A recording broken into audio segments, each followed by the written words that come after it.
नमस्कार, भारत लाइव देख रहे हैं आप। राजद के लिए जहां एक बहुत बुरी खबर आई कि मोहम्मद शहाबुद्दीन कोरोना से जंग हार गए, वहीं शहाबुद्दीन के समर्थक उनके परिवार और राजद परिवार के साथ खड़े नजर आए। सोशल मीडिया पर मोहम्मद शहाबुद्दीन के गुजर जाने के बाद उनके लिए दुआएं पढ़ने वालों का तांता लग गया।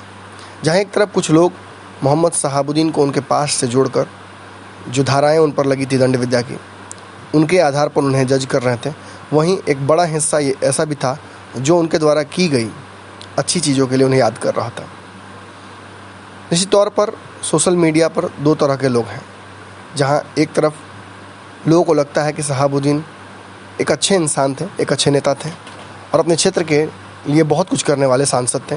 वहीं दूसरी तरफ लोगों को लगता है कि जिस तरह से चंदा बाबू के बच्चों के हत्या के आरोप में उन्हें जिस तरीके से तिहाड़ में रखा गया था, उनका चेहरा वास्तविक वैसा ही है।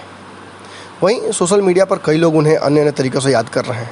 जो नेता उनके साथ के थे, उन्होंने भी अपने अपने तरीके से उन्हें याद किया है। हरिशंकर यादव, जो कि रघुनाथपुर के विधायक हैं और शहाबुद्दीन के करीबी मित्रों में से एक हैं, उन्होंने भी अपनी तरह से शहाबुद्दीन को याद किया। लालू यादव ने भी कल देर रात उन्हें याद किया। इसके अलावा तेजस्वी यादव और राजद के लगभग सारे कद्दावर नेताओं ने उन्हें याद किया।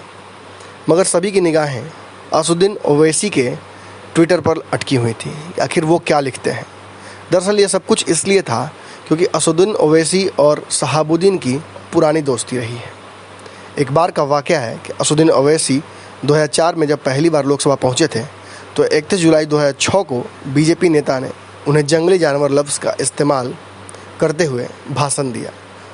ओवैसी बोलने के लिए उठे और बीजेपी नेता के भाषण का जवाब उसी की भाषा में देने लगे। बीजेपी के कई सांसद आस्तीनें चढ़ाकर ओवैसी की तरफ लपके। बीजेपी सांसदों को ओवैसी की तरफ बढ़ता हुआ देखकर सिवान से तीसरी बार लोकसभा सांसद चुने गए डॉक्टर मोहम्मद शहाबुद्दीन संसद में खड़े हो गए और बीजेपी के सांसदों को वापस जाना पड़ा। चुपचाप ये वाक़या देखते हुए ओवैसी अपने चुनावी रैलियों में शहाबुद्दीन का जिक्र सिवान के शेर के लफ्ज़ के तौर पर करते हैं। मोहम्मद शहाबुद्दीन अपने घर में जनता दरबार लगाते थे, जिसमें हर पीड़ित को न्याय और साथ साथ जो गलती करता था उसे दंड भी देते थे। शायद यही रॉबिन हुड का जो अवतार था उनका, इसकी वजह से कई गलतियां भी उनसे हुई।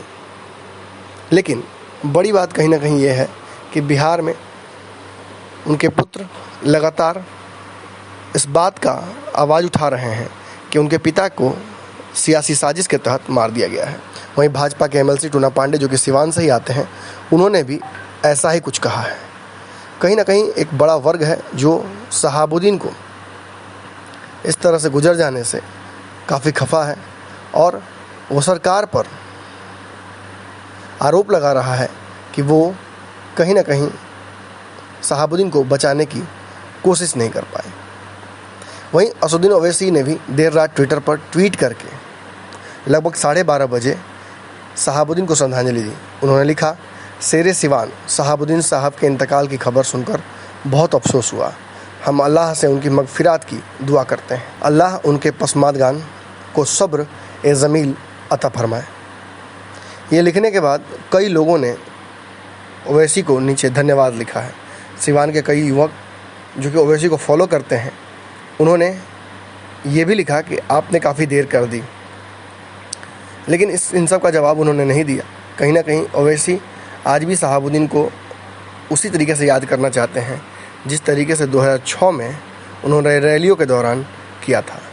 आपको बता दें कि ओवैसी की पार्टी बिहार में पिछले चुनाव में काफ़ी तहलका मचाई हुई थी। 5 सीट जीतने के बाद बिहार में एक अच्छी पोजीशन पर वो हैं। आने वाले समय में बिहार की राजनीति को देखते हुए, सीमांचल की राजनीति को देखते हुए, उन्होंने एक बार फिर से शहाबुद्दीन को याद करके, जो एक बड़ा जनसंख्या है बिहार का, मुस्लिम जनसंख्या, उसको अपने पाले में करने की कोशिश की है। कमेंट सेक्शन खुला हुआ है, आप अपनी राय दे सकते हैं। ये वीडियो आपको कैसा लगा? अगर ये वीडियो पसंद आई और वह बिहार के राजनीति और बिहारियत से सरोकार रखेनी तो सब्सक्राइब बटन दबा के चैनल के सब्सक्राइब कर ली। ओजे एगो घंटी बा, ओकरा बटन दबा देला से कुल सटीक और मारक खबर रुआ मुफ्त में मिल जाई। अगर रुआ पत्रकारिता के हमनी के नया प्रयोग में सहयोग कर चाहतानी तो ज्वाइन बटन दबा दी। पेटीएम नंबर नोट कर ली 9386816700। धन्यवाद।